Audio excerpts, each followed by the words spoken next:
ACB devastates ill-prepared Democrats. Nancy Pelosi loses it on CNN's Wolf Blitzer for asking her a basic question. And Nikole Hannah-Jones has a rather revealing meltdown. I'm Ben Shapiro. This is The Ben Shapiro Show.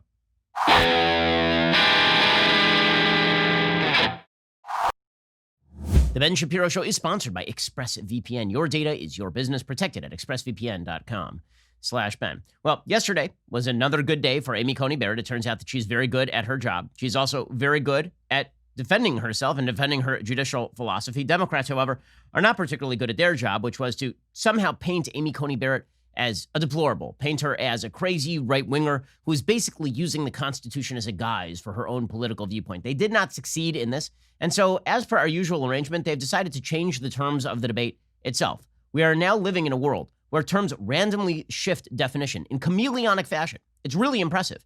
Court packing over the last week turned from a very clear and concise term referring to adding seats to a court in order to change the political constituency of that court into filling seats that are open. Okay, that just happened. And Democrats they started it, and then the media went along with it, and suddenly it became rote to suggest that it is court packing if you fill open seats or if you hold open seats because you do not wish to confirm somebody of the opposite political party. That is not, in fact, court packing. Well, now, as we're about to see, the Democrats are starting to trot out a new narrative. And that new narrative is that the term sexual preference is homophobic. Sexual preference itself, that term, is homophobic. And they're trying this one. When you are losing the argument, you simply change the rules of the game. This is why, honestly, we say this is how you got Trump too often, but it is true. This is how you got Trump. People get so angry at the Calvin ball that Democrats and the media are constantly playing that they're like, we're sick of the BS. Just bring the guy who's going to break everything. Just the guy who's going to, just bring that guy. Because there is nothing quite as irritating as watching people change the rules of the game in real time and then declaring that they are the defenders of fairness, decency, and light. So I'll explain how all of that happened as this show develops. But let's begin with Amy Coney Barrett herself. So Coney Barrett is an excellent judicial candidate. She has a very clear and concise judicial philosophy. She understands originalism really well, and she expresses it really well. Here was Judge Amy Coney Barrett of the Second Circuit Court of Appeals yesterday explaining the role of a judge in a democracy. Part of the rationale for courts adhering to the rule of law and for judges taking great care to avoid imposing their policy preferences is that it's inconsistent with democracy. Nobody wants to live in accord with the law of Amy. I'm sure my children don't even want to do that. So I can't, as a judge, get up on the bench and say, you're going to live by my policy preferences because I have life tenure and you can't kick me out if you don't like them. So she understands the rule of a judge, what a judge is supposed to do, unlike Democrats and Democrat appointees who believe that a judge's job is simply to define the universe for everybody else. Amy Coney Barrett continued along these lines. She says, it's not up to me to update the Constitution. We have an amendment process. If you wish to update the Constitution, that is up to Congress. It is up to the states. They can do all of this. Here's Amy Coney Barrett saying she is not, in fact, the ruler of the universe. You said you're an originalist. Is that true? What does that mean in English? Okay, so in English, that means that I interpret the Constitution as a law, that I interpret its text as text, and I understand it to have the meaning that it had at the time people ratified it. Okay. So that meaning doesn't change over time, and it's not up to me to update it or infuse my own policy views into it. Okay, this kind of stuff ticks Democrats off to no end because, of course, they want justices to impose their own policy views on the Constitution so long as they are from the left. And in order to justify that, they have to openly state or imply that originalists are actually just liars. They don't actually care about the original meaning of the Constitution. They're just using that as a guise in order to forward their own political agenda. Sort of like how the 1619 Project suggests the Declaration of Independence was a bunch of lies written and designed in order to protect slavery, which of course is untrue. People on the left pretend that originalism is about somehow shoehorning in your right-wing policy preferences into the law via this document, the Constitution. Well, that's a lot of projection because it is the Democrats, it is Democrat appointees who have historically shoehorned their own policy preferences into law. In fact, you can see this statistically. Ilya Shapiro of Cato Institute pointed out that during the 2019 Supreme Court term, there were 67 decisions. The 4 justices appointed by Democrats voted together 51 times out of the 67. Republican appointees only voted together 37 times. In other words, there's a lot of difference between how Republican appointed justices vote. People are heterodox in how they approach these issues if they are originalists or textualists. On a fundamental level, Republican appointees don't see their job as policy preference. They see their job as interpreting the law faithfully. But Democrats only celebrate the court when the court is doing their policy preference. This is why they love Roe versus Wade so much. Roe versus Wade is a terrible case legally. Even its own advocates will admit it has nothing to do with the Constitution. It's why some of the most celebrated positions in constitutional law are positions the left loves, specifically because they have nothing to do with the Constitution. And some of their favorite quotes are things like this from Planned Parenthood versus Casey, where they say that every person in the United States, quote, has the right to, quote, define one's own concept of existence, of meaning, of the universe, and of the mystery of human life. Well, if they really believe that, then presumably you'd be able to decide that on the level of a locality or a state. But what they really mean is that the Supreme Court is going to define for everybody their specific definition of the concept of existence, meaning, the universe, and the mystery of human life. What the hell does that have to do with the Constitution? Democrats see nothing but wonder in Supreme Court justices declaring that the judiciary has been delegated enforcement of a, quote, charter protecting the right of all persons to enjoy liberty as we learn its meaning. In other words, the Supreme Court gets to be the evolving standards of decency by which we are all judged. Another Supreme Court quote, evolving standards of decency. They don't say that when we have evolving standards of decency, we get to vote on those evolving standards of decency. That's just called a democratic republic. They say that they get to cram down on all of us their own evolving standard of decency. They believe that they get to make law via emanations and penumbras from the Constitution. That's Griswold versus Connecticut of 1965. It was on that slim read that Roe versus Wade is based. This is what Democrats want from the court. But this is not what originalists do. And this is why Democrats are so angry at originalists like ACB. Because, number one, they don't like originalism. Originalism defeats their definition of the court. And two, originalism gives the lie to their cynical viewpoint, which is that judges ought to basically impose their own vision of the law on the rest of the country. So ACB continued along these lines. She explicitly rebuked, essentially, the Barack Obama vision of a judge. So Barack Obama infamously stated that he wanted judges with empathy and life experiences because their life experiences would help them define how they made judgments. ACB said, I have interesting life experiences. They have nothing whatsoever to do with how I judge a case.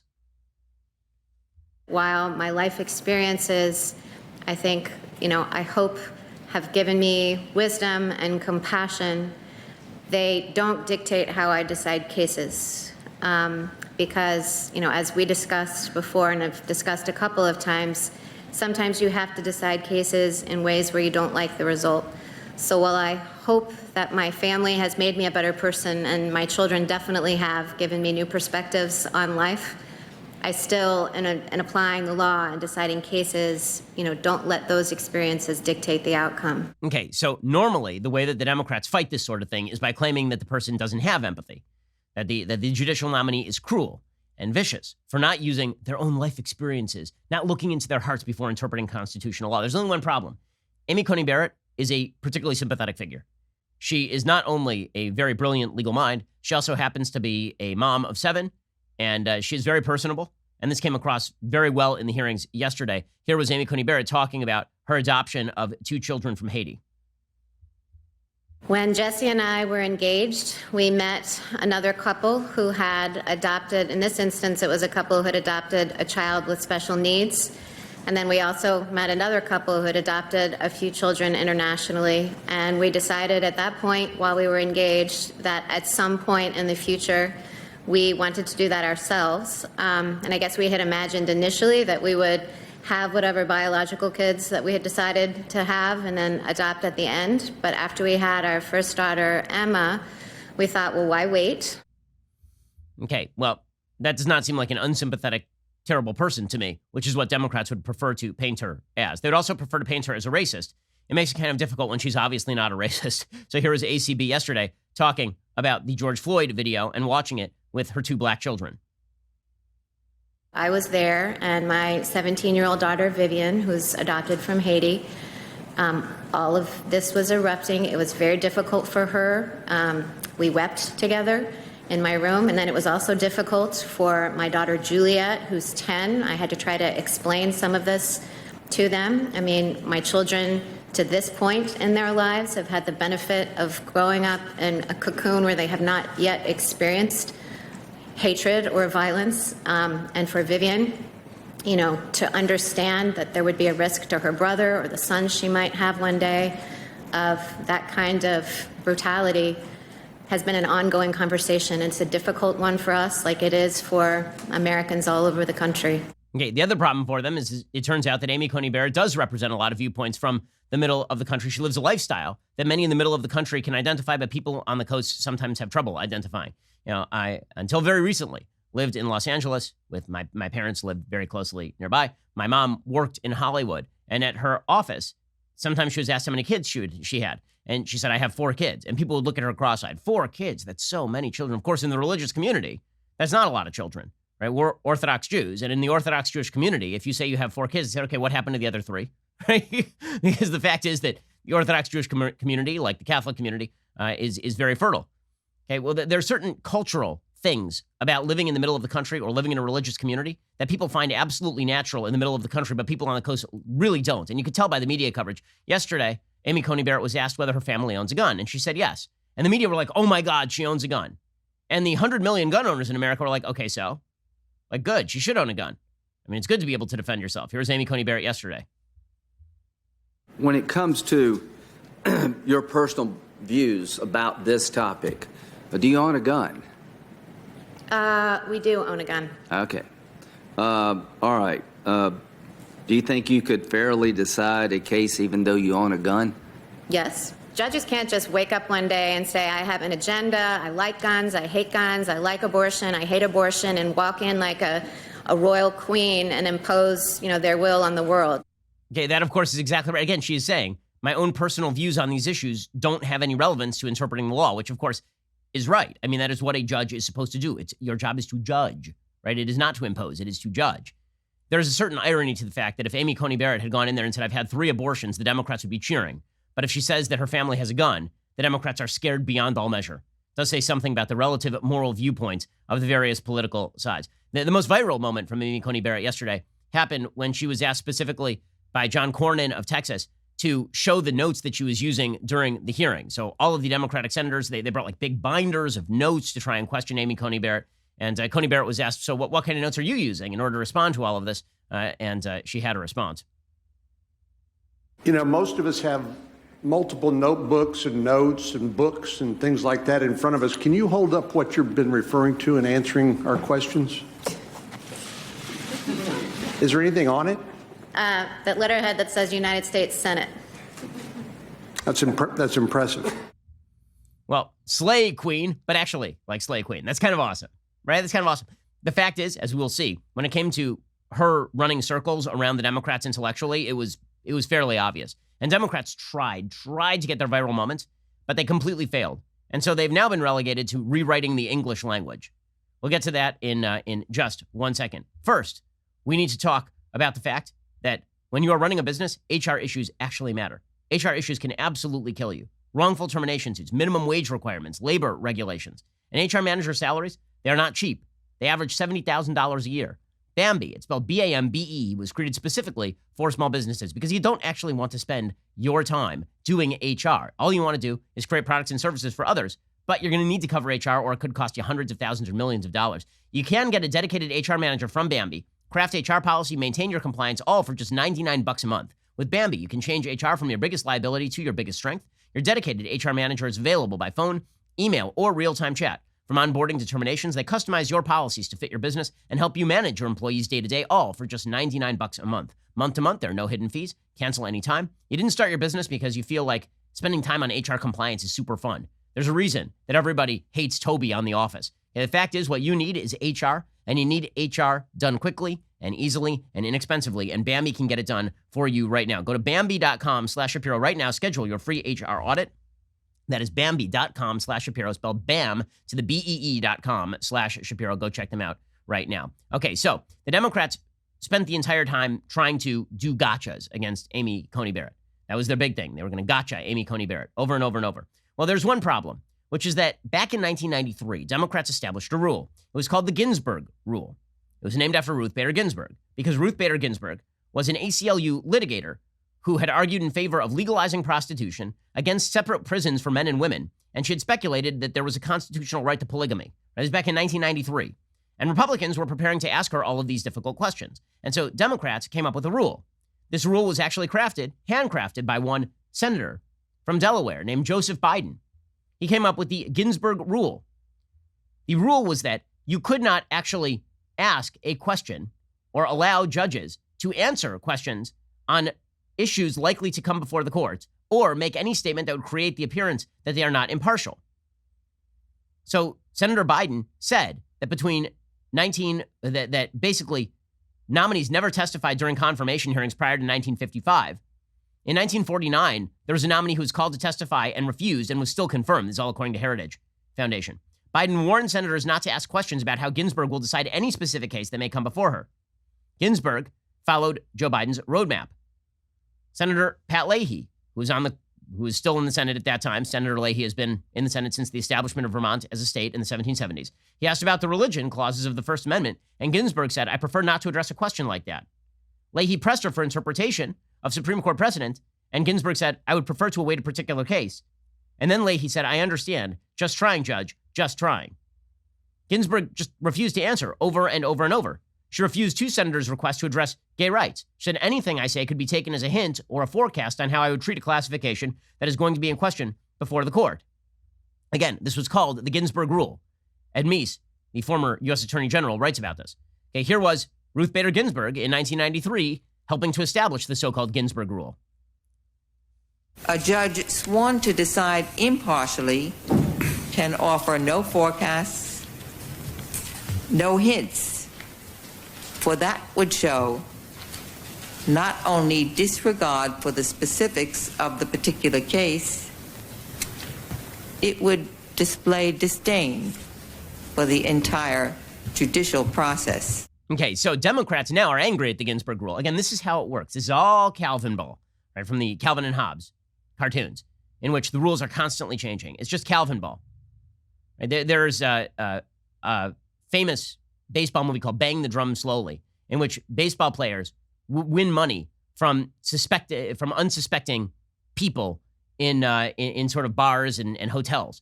They understand that kind of commoners want to play cards with them. And so they set up a game, and the game is literally called the Fun and Exciting Game with No Rules. And they just randomly change the rules because they understand that commoners want to play with them. This is what Democrats do. What Democrats do is they sit around and they establish rules that they then break as soon as those rules are no longer convenient to them. So yesterday, every Democrat, all of whom, most of these Democrats were there in 1993, all of them know about the so-called Ginsburg Rule. Okay, all of them decided it was very bad for Amy Coney Barrett not to violate the Ginsburg Rule. So here was Dianne Feinstein trying to press Amy Coney Barrett about Roe versus Wade, and Amy Coney Barrett saying, "Listen, I can't speak to how I will adjudicate on a case that has yet to come before me. And if I give you my specific opinion on how Roe versus Wade was decided, then you may take that as an indicator of how I'm going to rule on a case in which Roe versus Wade is the precedent. And I'm not going to do that." Now, let me be frank about this. I think the Ginsburg Rule is stupid. I think the Ginsburg Rule is idiotic. I think you should be able to ask a judicial nominee about anything under the sun. But unfortunately, because Democrats have politicized the court, this has become impossible. The Ginsburg Rule was a natural reaction to the borking of Robert Bork. In the 1980s, Robert Bork was brought up before the Senate, and Joe Biden was involved in this then too.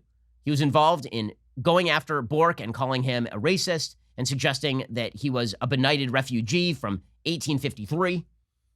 And then Republicans said, okay, fine, well, we're going to ask Ruth Bader Ginsburg the same question. So Democrats set up the Ginsburg Rule. And now Democrats want to violate the Ginsburg Rule because, again, there's a Republican nominee before them. So here was Dianne Feinstein going after Amy Coney Barrett. Do you agree with Justice Scalia's view that Roe was wrongly decided? Senator, I completely understand why you are asking the question, but again, I can't pre-commit or say, yes, I'm going in with some agenda, because I'm not. Do you agree with Justice Scalia's view that Roe can and should be overturned by the Supreme Court? Well, I think my answer is the same because, that's a case that's litigated. Okay, and you can see Feinstein is very angry that she won't answer a question on Roe versus Wade. The goal here is to get ACB to say she's going to overturn Roe, which, by the way, Roe is not going to get overturned. Even if Amy Coney Barrett were to vote to overturn Roe, I think there are at best 3 votes on the Supreme Court, certainly not 5, to overturn Roe versus Wade. Roberts ain't going to vote for it. Kavanaugh's not going to vote for it. I don't think Gorsuch would vote for it.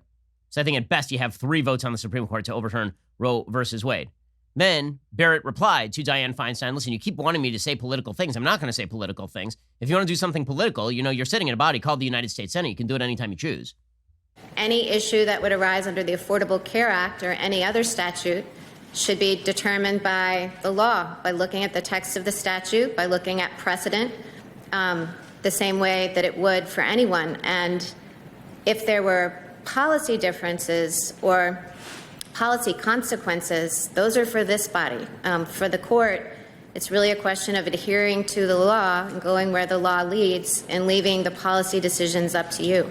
Yeah, that, of course, is exactly right. Okay, so now the Democrats start to get more and more desperate. So Amy Klobuchar tries to ask ACB about Roe in a different way. She asks whether it constitutes, quote unquote, super precedent. Super precedent is a case that is so well established in the American political system that it would be impossible to overturn it, regardless as to whether there are legal flaws in the reasoning of the case. So Brown versus Board is a clear and obvious example of what Supreme Court scholars have called super precedent that will never be overturned simply because it has been so deeply embedded in the life of our nation, right? Marbury versus Madison is super precedent. Roe versus Wade is clearly not super precedent because super precedent is something that is so well established there is no debate over it any longer. Like there is no debate over segregation in the United States. There's no debate over whether it is legal. There's no debate over whether it is good. There's no debate over whether the 14th Amendment allows it, right? It is super precedent. There's debate every single day over Roe versus Wade, because Roe versus Wade was not only precipitously decided, it was wrongly decided. So it is certainly not super precedent. Okay, so in a second, we'll get to Amy Coney Barrett's answer on that particular question. First, let us talk about the fact that you're spending an awful lot of time on that sofa lately. And if you do not have an all-form sofa, I honestly don't even know what you're doing with your life. I mean, this is like an incredible, incredible sofa because it's not going to cost you a fortune. It's incredibly durable. It is super comfortable. So comfortable, in fact, that when I have relatives come over, people sort of fight on who gets to sleep on the all-form sofa because the sofa is more comfortable than many of the beds in our house. If you've been listening to the show for a while, you've heard me talk about my Helix sleep mattress. Well, the same people make all-form sofas. All-form makes premium customizable sofas and chairs shipped directly to your door. What makes an all-form sofa really cool? Well, for starters, it's the easiest way you can customize a sofa using premium materials at a fraction of the cost of traditional stores. You can pick your fabric. It is spill, stain, scratch resistant, the sofa color, the color of the legs, sofa size and shape to make sure it's perfect for you and your home. They've got armchairs and love seats all the way up to an 8-seat sectional, so there's something for everyone. You can always start small and buy more seats later on if you want your all-form sofa to grow and change with you when you move. All-form sofas, they're also delivered directly to your home with fast, free shipping. In the past, if you wanted to order a sofa, it could take weeks, even months to arrive. You would need somebody to come and assemble it in your home. All-form will take you just 3 or 7 days to arrive in the mail. You can assemble it yourself in just a few minutes, no tools needed. I know because I have done this. If getting a sofa without trying it in store sounds risky, don't worry, you get 100 days to decide if you want to keep it, which is more than 3 months. If you don't love it, they'll pick it up for free, give you a full refund, and they have a forever warranty. So what do you have to lose? Go to allform.com/Ben right now. They're offering 20% off all orders for our listeners at allform.com/Ben. Again, that is allform.com/Ben. As I say, our all-form sofa is tremendous. We have the sectional with its chaise. It's a 3-seat sofa with chaise in the sand color with espresso legs. It's fantastic. Everybody loves it. Go check it out right now, allform.com/Ben. Okay, so the Democrats grow increasingly desperate during this hearing with ACB. So Amy Klobuchar confuses herself by asking Amy Coney Barrett about super precedent, and it doesn't go great for Amy Klobuchar. Is Roe a super precedent? How would you define super precedent? I might have thought someday I'd be sitting in that chair. I'm not. I'm up here, so I'm asking you. Okay, well, people use super precedent differently. Okay. The way that it's used in the scholarship and the way that I was using it in the article that you're reading from was to define cases that are so well settled that no political actors and no people seriously push for their overruling. And I'm answering a lot of questions about Roe, which I think indicates that Roe doesn't fall in that category. Owned with facts and logic. Amy Coney Barrett for the win. I mean, this is why you don't leave open-ended. I mean, Klobuchar's a lawyer. Don't ask questions you don't know the answers to. If you have a definition of super precedent, lay it out there, and then ask Amy Coney Barrett whether it fulfills the definition. If you allow Amy Coney Barrett to set the definition of super precedent, of course, she's going to define it in the way that she has defined it before. Amy Klobuchar did not look good in that exchange. It got progressively worse for Democrats. Dick Durbin, who's an idiot, started berating Amy Coney Barrett over Indiana gun laws, which, like, I wasn't aware that she set Indiana gun laws or that she's a legislator in the Indiana State Assembly or anything. Here is Senator Dick Durbin being an idiot. We know how it works Where you live, you know how it works. There's a traffic between Chicago, northern Indiana, and Michigan going on constantly. Gun shows are held in Gary, Indiana, and other places. And when they're selling these firearms without background checks, unfortunately, these gangbangers and thugs fill up the trunks of their cars with firearms and head into the city of Chicago and kill everyone from infants to older people. It's a horrific situation. Okay, so what does that have to do with Amy Coney Barrett? Exactly. The answer is nothing. Cory Booker, Mr. Potato Head, the worst actor in the United States Senate, he put on his angry eyes to question Amy Coney Barrett, and then he blinked very seriously. And then he articulated all of his words because he is the worst at mouth, man. Here is Senator Cory Booker from New Jersey questioning Amy Coney Barrett on whether she supports white supremacy. Yes, I'm sure that she is a member of the KKK with her 2 adopted black children. Go, Senator Booker. I want to just ask you very simply, and I imagine you'll give me a very short, resolute answer. But you condemn white supremacy, correct? Yes. Thank you. I'm glad to see that you said that. I wish our president she literally cannot believe would the question. say that so resolutely and unequivocally as well. And she's like, what in the F are you talking about? Cory Booker, are you an idiot? And the answer is yes. Cory Booker is, in fact, an idiot. So, like, the looks, I mean, I'm old enough to remember that vice presidential debate where Kamala Harris was doing the fake laugh and the weird smirk. Amy Coney Barrett's facial expressions are so much more Slay Queen than Kamala Harris's. It's not even close. She's looking at him like, are you a dumbass? And the answer, of course, is he is. He is, in fact, a dumbass. It got even worse than that. So we'll save the very best for last. But Mazie Hirono asked a couple of questions. One of them was so beyond the pale stupid that it is nearly impossible to describe how stupid it is. It was immediately picked up by the media and turned into a bizarre narrative. They literally shifted dictionary definitions to meet Democratic talking points. We'll get to that in a second. But she also asked, this was her less dumb question. Okay, let's get to her less dumb. So Mazie Hirono, the stupidest person in the United States Senate, she is a moron. I mean, a pure, full-scale moron. IQ of a potato. And I don't even mean like a baked potato. I mean like a raw potato pulled directly from the ground, a full-on tuber pulled directly from a field. That is the brain power of Mazie Hirono, the Democrat from Hawaii. She asked ACB randomly if she had ever committed sexual assault. I'm going to go no on that one. So we've now been asked whether ACB likes white supremacy and also if she is a rapist. Did she just have this one left over from the Kavanaugh hearings or what? Here's Mazie Hirono. I ask each nominee these 2 questions, and I will ask them of you. Since you became a legal adult, have you ever made unwanted requests for sexual favors or committed any verbal or physical harassment or assault of a sexual nature? No, Senator Hirono. Have you ever faced discipline or entered into a settlement related to this kind of conduct? No, Senator. She's trying so hard not to laugh right now. Because what in the hell? You literally just spent time in a Supreme Court hearing asking a Catholic mother of 7 whether she has engaged in sexual harassment or assault. Yeah, man. Yeah. And then we got Sheldon Whitehouse. I mean, these are the people you elect, folks. I have a question. Do you want to give any of these people more power? Like, you can say that the Republicans in the Senate are idiots. You can say that the Democrats in the Senate are idiots. Okay, if they're all idiots, why do you want to give them more power? I don't understand. I really do not understand. Americans keep saying how much they hate Congress and how much they hate the president and how much they hate the federal government. And then they're like, but what if we gave them more power? Okay, here is brilliant Sherlock Holmesian sleuth, Sheldon Whitehouse from Rhode Island. Yeah, this guy is just, this is me trying to explain, Talmudic injunctions about how to set up an Eruv to people who don't even know what a Jew is. This is like, what is he even doing right here? I don't know. He takes out a chart to explain how this is all driven by money, Sheldon Whitehouse. He takes out a chart.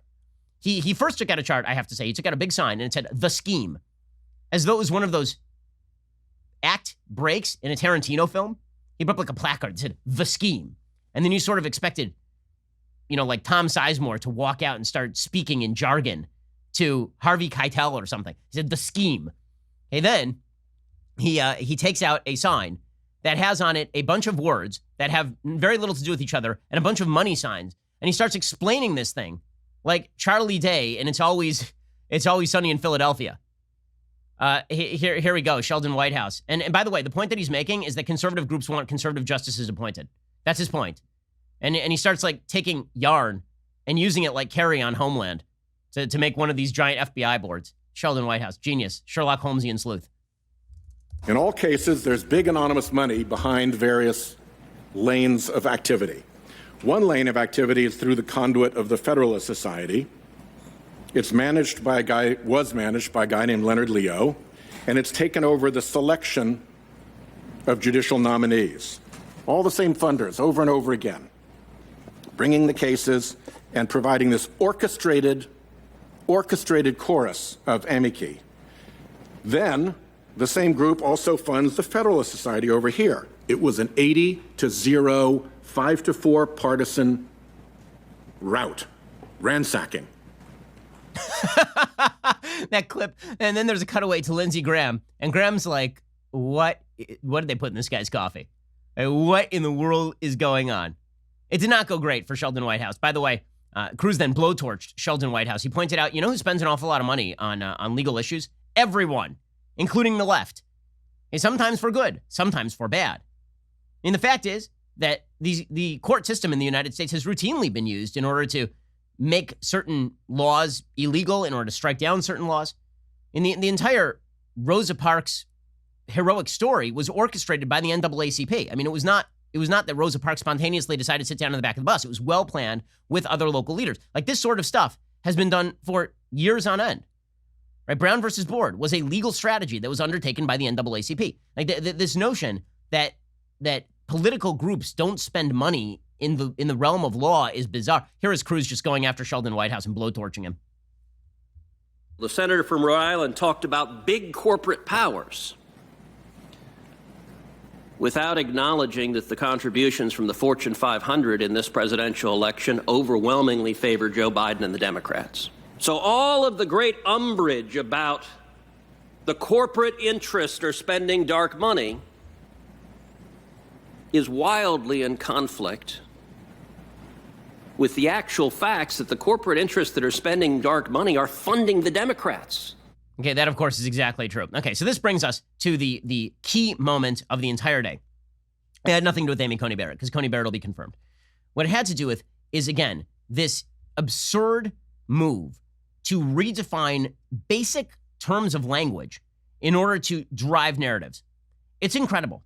We've watched it happen, again, with court packing in the last 2 weeks. And now we're watching it happen with the term sexual preference. So sometime yesterday, there was a producer for Lawrence O'Donnell who got angry at Amy Coney Barrett because she used the term sexual preference, which is a widely used term. It's been used by the gay advocacy magazine, The Advocate. Joe Biden used it less than 5 months ago during a debate, I believe, or at least during a rally. And Judge Amy Coney Barrett used it when she was speaking about sexual preference, meaning like, are you straight, or are you gay, or are you bisexual? There is nothing discriminatory about the term sexual preference. Nothing. Okay, they've tried. So this guy got angry. He said, sexual preference suggests that we have a choice in how we choose to prefer things. Well, no, actually, it doesn't suggest that at all. We have lots of preferences in our daily life that are biologically driven. Many of them. Right? The term sexual preference has been widely used for decades at this point. In fact, sexual preference was a term that was widely used in the gay community for many years. It's used right now.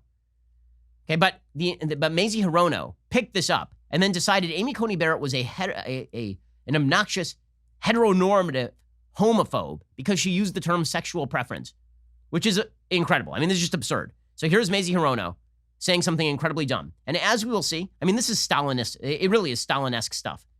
The dictionary, Webster's dictionary, went in and revised their definition of the term sexual preference to reflect this newfound umbrage taken by Democrats. So within 30 seconds of Democrats redefining the term sexual preference to be offensive, Webster's dictionary redefined its own definition. Okay, this is Stalin disappearing people from the photos. Here's Mazie Hirono originally laying out this idiocy. Not once, but twice, you use the term sexual preference to describe those in the LGBTQ community. And let me make clear, sexual preference is an offensive and outdated term. It is used by anti-LGBTQ activists to suggest that sexual orientation is a choice. It is not. Sexual orientation is a key part of a person's identity, that sexual orientation is both a normal expression of human sexuality and immutable. Okay, and again, Coney Barrett's looking at her like, what are you talking about? I haven't suggested anything to the contrary there. What in the world? So Webster's Dictionary, I mean, this is how fast these things, this is when we say that the institutions are stacked against not only conservatives, but against reason. This is why. Our cultural institutions are stacked, and they are stacked on behalf of the left. They are willing to redefine dictionary terms in order to meet with democratic and woke fascisti approval. Okay, literally yesterday, they went in and redefined Webster's Dictionary, redefined the definition of preference. Okay, so the fifth definition of preference in Webster's Dictionary up until yesterday was orientation, as in sexual preference. Okay, they went in, they redefined the term yesterday, as soon as this narrative started to take root, to say offensive, see usage below, orientation, sexual preference. It's offensive. Okay, they literally changed the dictionary definition of a term in order to meet with the approval of Democrats. It's incredible. I mean, it really is impressive stuff. It's impressive stuff that the Democratic machine, the media Democratic complex, is so well oiled that within 30 seconds of a bull bleep, nonsensical, rhetorical move to redefine a long-held American term, they'll just do it. No problem. This is gaslighting. It's deconstruction. It's deconstructionism at its height. This is Jacques Derrida driving everybody up a wall in the name of leftist politics. If we don't have a common language, we can't have a common conversation, and maybe that's the goal. No common conversation. We'll just shift the literal definition of human terminology in order to meet with particular political preferences. Preferences, by the way, is meant non-offensively there. Okay, so then the Democrats tried to come up with finally some sort of semblance of a narrative that they could pick up from all of this. They tried to say that Kamala Harris did a good job with Amy Coney Barrett. She did not. She did a terrible job. She spent the first 20 minutes of her 30 minutes basically giving a campaign speech from her basement. It was not particularly inspiring. Here was Kamala Harris talking directly. She was supposed to question ACB. Instead, she's like, I'm going to use this time to talk directly to the American people. Oh, God, please don't. If ever somebody comes up to you and they say, I want to talk directly to you, turn around and run. Turn around and run. I don't care who you are. If this sort of stuff doesn't bug you, then you haven't been watching politics long enough. Before I begin, I wanted to take a moment to talk directly with the American people about where we are and how we got here. So we are in the middle of a deadly pandemic that has hit our country harder than any other country in the world. More than 215,000 of our fellow Americans have died, and millions more, including the president, Republican members of this committee, and more than 100 frontline workers here at the Capitol complex have been infected. Okay, what does that have to do with Amy Coney Barrett? The answer is nothing, of course. This is just Harris posturing and grandstanding. So the Democrats tried to say there was one moment where she got Amy Coney Barrett, except she didn't. She was inexact in her language, and Barrett picked her apart. Here was Harris asking if it's important for the Supreme Court to be impartial, why don't you recuse yourself? And ACB saying, like, look, you guys set up the Ginsburg rule. You can't do this. Do you think it is important for the American people to believe that Supreme Court justices are independent and fair and impartial? And that is a yes or no answer, please. Yes, Senator Harris. A number of my colleagues have asked you today whether you would recuse yourself from cases on the Affordable Care Act. You did not directly answer their questions, and instead you described a process. I can't have you elicit a commitment from me about how I would make that decision in advance. That would be wrong. Okay, and that was the big moment for Kamala Harris. It was not a big moment. You can tell how badly this went for Democrats because MSNBC absolutely melted down. We'll get to that in just 1 second. First, let us talk about the fact that you don't want to be spending any time at the auto body store. You wouldn't want to in the middle of a COVID pandemic, but you especially would not want to, like, ever. And the reason is because why would you stand in line to get up to the front, request a part, get a generic part that doesn't work right, or have them order it online, then it takes a week for it to arrive and your car still doesn't work instead? Why don't you just go online and do it yourself? Go to rockauto.com. RockAuto.com always offers the lowest prices possible rather than changing prices based on what the market will bear, like airlines do. Why would you spend up to twice as much for the same parts? Like, say you happen to need a Delphi FG1456 fuel pump assembly for a 2005 to 2010 Honda Odyssey. That'll cost you $354 at a big chain store, but you can get it at Rock Auto for $217. RockAuto.com. It's a family business serving auto parts customers online for 20 years. Head on over to RockAuto.com to shop for auto and body parts from hundreds of manufacturers. Again, Those prices reliably low, the same for professionals and do-it-yourselfers. Why would you spend up to twice as much for the same parts? Head on over to rockauto.com right now. See all the parts available for your car or truck. Write Shapiro in there. How did you hear about us box? So they know that we sent you. Again, that is rockauto.com. Write Shapiro in that. How did you hear about us box? So they know that we sent you. Okay, in just a second, we'll get to MSNBC melting down and then Nancy Pelosi melting down. So Nancy Pelosi, it's amazing. Nancy Pelosi is Trump. She's just female and Democrat. Right? As much as the press love to talk about how Trump hates the media and how he's thin-skinned and all this kind of stuff, like Nancy Pelosi makes Trump look like an island of calm in a river of crazy.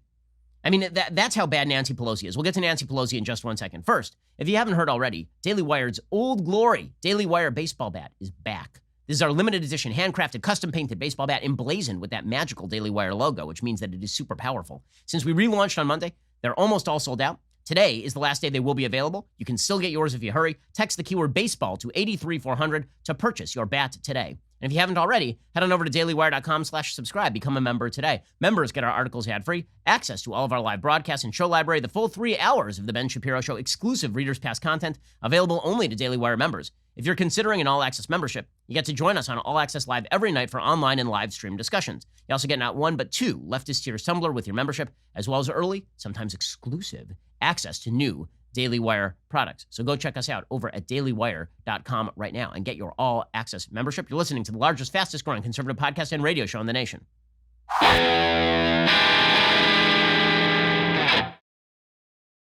So the way you can tell that Amy Coney Barrett did really well last night is because all of the media talking heads were super, super angry at her. So Ellie Mistel, who's lost it, is now comparing ACB to the Proud Boys on MSNBC. This is what passes for intelligent commentary over on MSNBC, the land of crazy.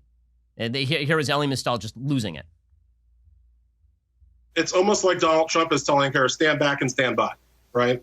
Again, we have to understand what this woman is being sent to do. Trump has already told us he wants the Supreme Court to look at the ballots. It would be the easiest thing in the world for her to say, you know what, I'm not going to do that. The fact that she won't do it tells you all you need to know about her character and all you need to know about what she intends to do if she is confirmed before the election. She literally said, I can't judge a case until it comes up before me. And he's like, she's going to stuff the ballot box. She is like the Proud Boys. Okay, I'm sorry, you're a crazy person. Joy Reid, another crazy person on that same show. She said, Amy Coney Barrett doesn't know the law. Yes, I'm sure that legal expert Joy Reid will inform us of the law. Here's Joy Reid informing us of the law.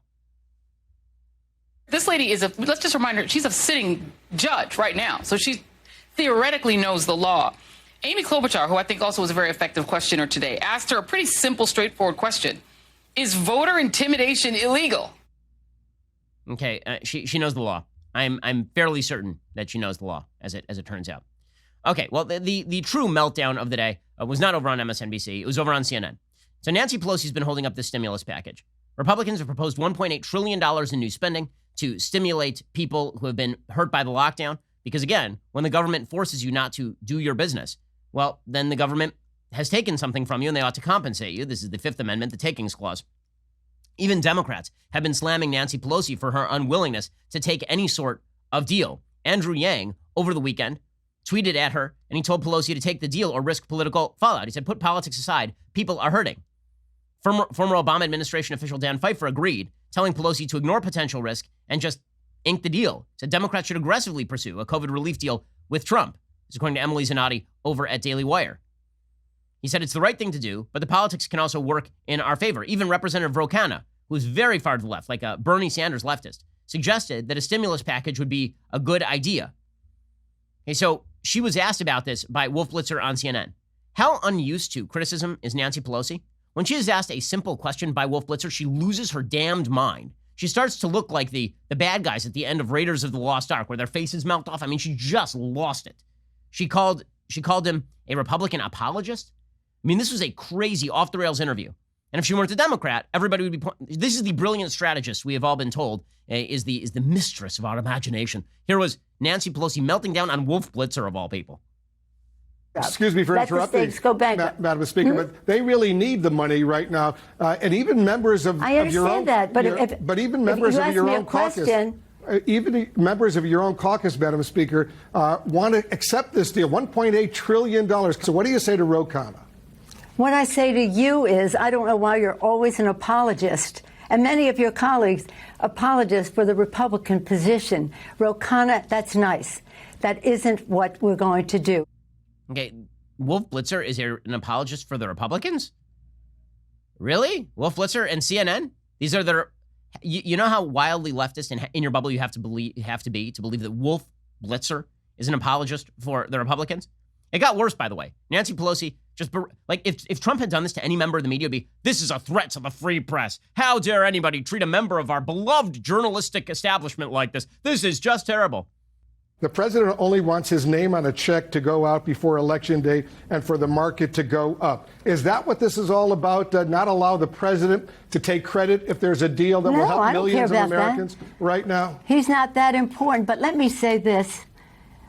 With all due respect, and you know we've known each other a long time, you really don't know what you're talking about. Oh, that was a lot of due respect there. I felt the respect. Did you feel all the respect there? With all due respect, you're an ass. She lost her mind. I mean, my goodness. It got worse, but this is 14 minutes long. It's 14 minutes of pure pain in the octagon. She got even more unhinged. Here she was.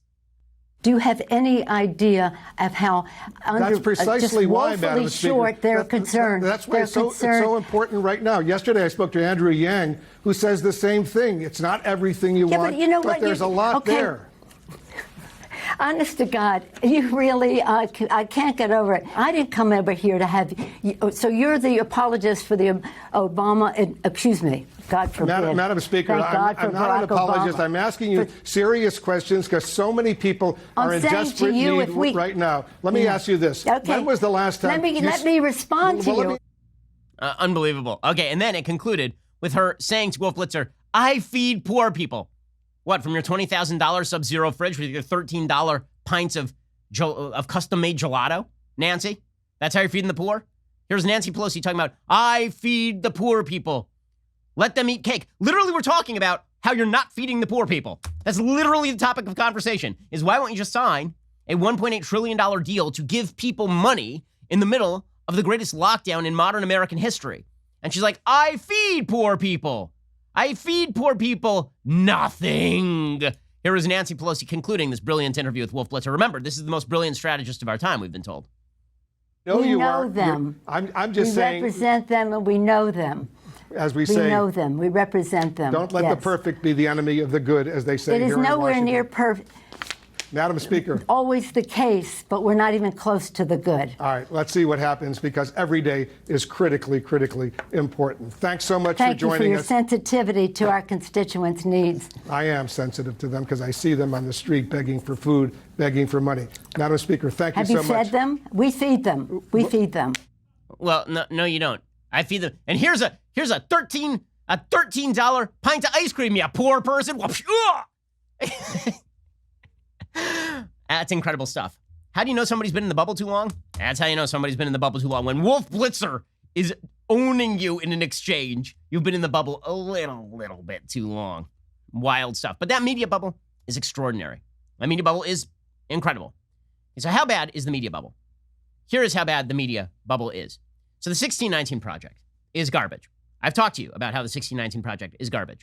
And the 1619 Project posits that the American experiment is rooted in slavery, that America is a deeply racist, horrible, no good, very bad place, that every problem in America is traceable to slavery, and every good in America is traceable to slavery. Historians, Pulitzer Prize-winning historians, have debunked the 1619 Project. It is a bad piece of faux journalism. It was crap from the beginning. It is crap now. So Bret Stephens over the weekend wrote a column about how it was crap and how they had retconned the 1619 Project. Again, there is so much gaslighting and Stalin-esque retconning of history here. It's amazing. In the original 1619 Project, literally had a graphic of the term 1776 crossed out and over it superimposed 1619. It literally said, what would it mean to consider 1619 the true founding of America rather than 1776? When this came up, Nikole Hannah-Jones ran from it. Oh, it was metaphorical. We never meant that 1776 didn't matter. You literally wrote in your original essay, the Revolutionary War was fought, at least in part, to preserve slavery, which is a lie. It is not true. Okay, so it was a bad piece of journalism. The New York Times has defended its bad piece of journalism. But the fact that they even ran a piece by Bret Stephens criticizing the 1619 Project and their rewriting of their own history caused Nikole Hannah-Jones to absolutely melt down. Remember, Nikole Hannah-Jones is one of the prized. Nikole Hannah-Jones, she gets to claim that she's a victim of discrimination in America while writing absolute horse for the most prestigious paper in America. And then winning a Pulitzer Prize for writing stuff that is blatantly untrue. Wouldn't even do basic fact-checking on her own piece. She won a Pulitzer Prize for that. And then she claims that she's the victim of racism against black women by exactly the people who pay her, give her a job, and defend her bullcrap. It's amazing. It's an amazing, amazing thing. So how bad a person is Nikole Hannah-Jones? So Bret Stephens puts out this column, right? And then the New York Times leadership put out a bunch of statements about how they love the 1619 Project, right? They wanted to make her happy. Dean Baquet put out a notice to the entire newsroom about the 1619 Project in the wake of Bret Stephens' column. Quote, 1619 is one of the most important pieces of journalism the Times has produced under my tenure as executive editor. It changed the way the country talked about race and our history. It has given millions of Americans a new framework and a critical new date, 1619, for understanding the nation's past.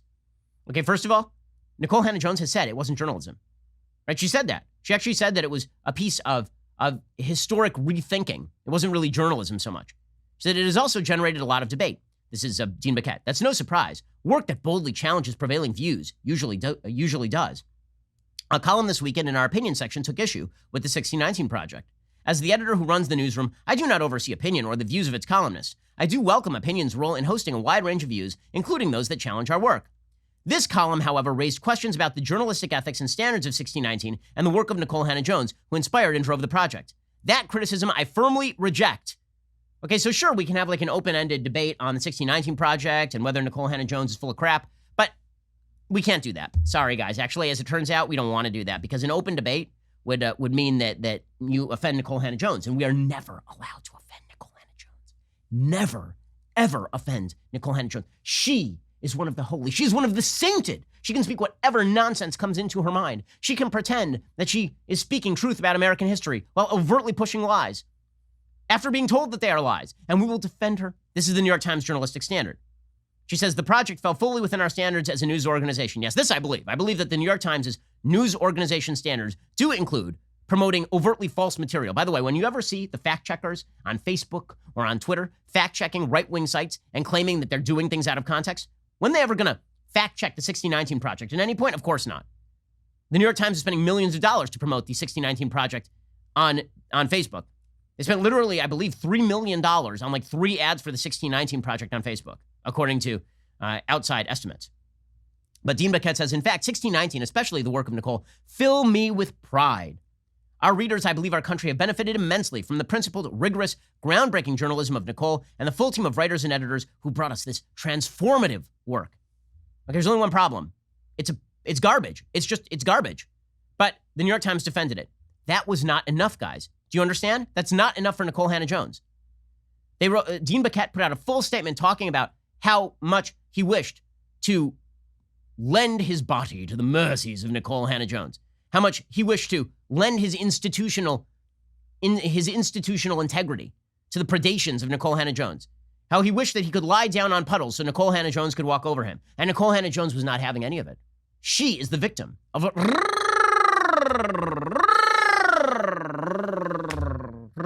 racism. Oh, yes. According to the Washington Post, Hannah-Jones was livid. She let opinions editor Kathleen Kingsbury and Bret Stephens know it in emails ahead of publication. On the day, the National Association of Scholars called for the revocation of her Pulitzer. She tweeted that efforts to discredit her work, quote, put me in a long tradition of black women who failed to know their places. She changed her Twitter bio to slanderous and nasty-minded mulatress, a tribute to trailblazing journalist Ida B. Wells, whom the Times slurred with those same words in 1894. Okay, number one, this ain't 1894. 2, she ain't Ida B. Wells. Ida B. Wells was reporting true things. Nikole Hannah-Jones is overtly reporting false things. Ida B. Wells was slandered for her race. Nikole Hannah-Jones is being granted extra credit because of hers. If Nikole Hannah-Jones were not of diverse ancestry, if Nikole Hannah-Jones were just a white lady working for the New York Times, writing stuff that turned out to be overtly false, she would be on suspension right now, especially if she'd been warned prior that the stuff that she was writing was not true. Hannah-Jones now acknowledges that she should have been more careful with how she wrote certain passages, but my goodness, everything for Nikole. It must be wonderful to be able to simply reply to all of your mistakes and people pointing them out by claiming that it is an act of racism to point all of that out. This is the wonderful thing about our woke culture, is that there are no limits to the woke culture. A couple more examples on the woke culture. This one is fully insane. So there is a group called WNet Group. It's the parent company of New York's public television stations. They've now called for the resignation of the longtime chief executive, Neil Shapiro. They say he has not done enough to improve working conditions for employees, especially those of color. So what exactly did he do? Well, the big problem is that Neil Shapiro is not a person of color. He is a former president of NBC News. He has led WNet since 2007. He apparently said that much of what has been written is inaccurate, misleading, or out of context. WNet has a workforce of 380 people, 70% of whom identify as white, which, by the way, is about the same constituency as the country. The country is in the mid-60s in terms of percentage white. Apparently, people are very angry at Shapiro. Why? Why are they angry at Shapiro? Not really because of what he has done with his personnel, but because of this. You ready for this? This is how crazy people are. This is how crazy our woke race fascisti are. On June 1st, 6 days after George Floyd's death, Shapiro released a statement on WNet.org. Quote, "Racism is a cancer in the soul of this nation. This has been an agonizing and painful week. Our hearts go out to so many, especially so for our African-American colleagues. At the same time, it is a reminder of what drew many of us to public media to help build a more informed country with equal justice for everyone based on understanding and mutual respect." Yeah, it sounds like a pretty woke statement, right? Racism is a cancer in the soul of the nation, and we have to show that equal justice is still a reality for Black Americans, right? He's buying into the systemic American racism narrative, of course. This was bad, the statement. It was not good enough. So let's see. Well, let's play racial Jeopardy. Woke Jeopardy, here we go. Can you name, for $400, what in that statement is the problem? Dun, dun, dun, dun, dun, dun, dun. Beep, beep, time's up. Okay, so what is the problem in the statement? According to the Inclusion and Diversity Council, they objected to Shapiro likening racism to cancer. Quote, "It is our view that this represents your profound misunderstanding of our nation's history and its current reality. Racism is not an anomaly separate from us. Rather, it is woven into the fabric of this country and, in fact, our own institution." Amazing. Amazing. Amazing. Okay, also, they did something else that's bad, right? So first of all, you're not allowed to say racism is a cancer. It's an inherent part of you. It's not something that you can remove from. It can never be removed. It is inextricably intertwined with your identity, racism, which means, of course, it's never healable because it's part of who you are. All you can do is shut up. All you can do is shut up and listen. My goodness.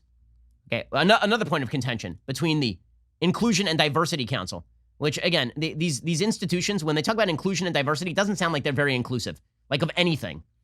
These are all Orwellian terms. The Inclusion and Diversity Council got mad because there was a 36-second video the company posted on its social media accounts on June 3rd. Set to a plaintive piano, this is according to the New York Times, the video presented images of harmony between New York City police officers and citizens. In one photo, a black man in a hoodie is seen fist-bumping a white police officer in riot gear. In another, a white police officer marches in a protest next to a black woman wearing a Black Lives Matter t-shirt. The montage also showed a black woman embracing a police officer. The Inclusion and Diversity Council said the video displayed, quote, "bias in favor of the police," and WNet removed it. Removed it. By the way, how crazy is this council? So the company appointed a woman named Eugenia Harvey, an executive producer who had joined WNet in 2018, to a new position, Chief Diversity, Equity, and Inclusion Officer. The Diversity Council criticized Harvey's promotion. Why? Well, Harvey is black, but they hadn't been consulted before the move. They say being a black woman is not enough of a qualification to head diversity at a company like ours. This is a big deal. It was not treated with proper respect. We feared that Neil Shapiro was creating a shield for himself using a black woman as the shield. Okay, I'm sorry. If you choose to kowtow to this sort of stuff, you deserve every single thing that you get. And frankly, I am experiencing nothing but schadenfreude for people who cave to this stuff and then are getting it good and hard. They deserve it. Speaking of people who are getting it good and hard, Meredith R., who is the NBC top unscripted executive, she is now out. She and NBC's former entertainment president have been accused of fostering a toxic workplace. The inquiry sprang from a Hollywood Reporter report on allegations of homophobic, misogynistic, and racist behavior, especially within the network's reality division. Sources say the investigator interviewed more than 60 current and former network employees and found that R's behavior was not in line with the standards the company expects, especially from its senior leaders. Hilariously enough, who is Meredith R? Well, according to Deadline Hollywood, go all the way back to May 2019. In NBC's ongoing advocacy for representation in key production roles, they've launched the network's first below-the-line initiatives. The two newly created pipeline programs focus on diversifying representation among production coordinators and production assistants. The new annual initiatives are spearheaded by NBC's scripted programming co-presidents Lisa Katz and Tracy Picosta, alternative and reality group president Meredith R. Oh, so they made her queen of diversity, and then it turns out she created a toxic work culture in thwarting diversity. So everything's going great in diversity land. Yep, the woke come for all. You can feed the alligator hoping it will eat you last, but you will still be eaten and probably not last. Alrighty, we'll be back here later today with 2 additional hours of content. We'll get to Mitt Romney's statements about Donald Trump.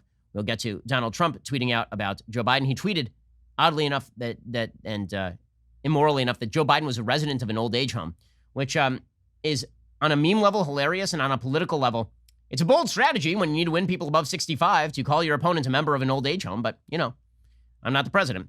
We'll get to that a little bit later. And a new proposal to reach herd immunity that has the left and the media being driven up a wall. We'll talk to a high-ranking epidemiologist about it this afternoon, so make sure that you stick around for that. Otherwise, we'll see you here tomorrow. I'm Ben Shapiro. This is The Ben Shapiro Show.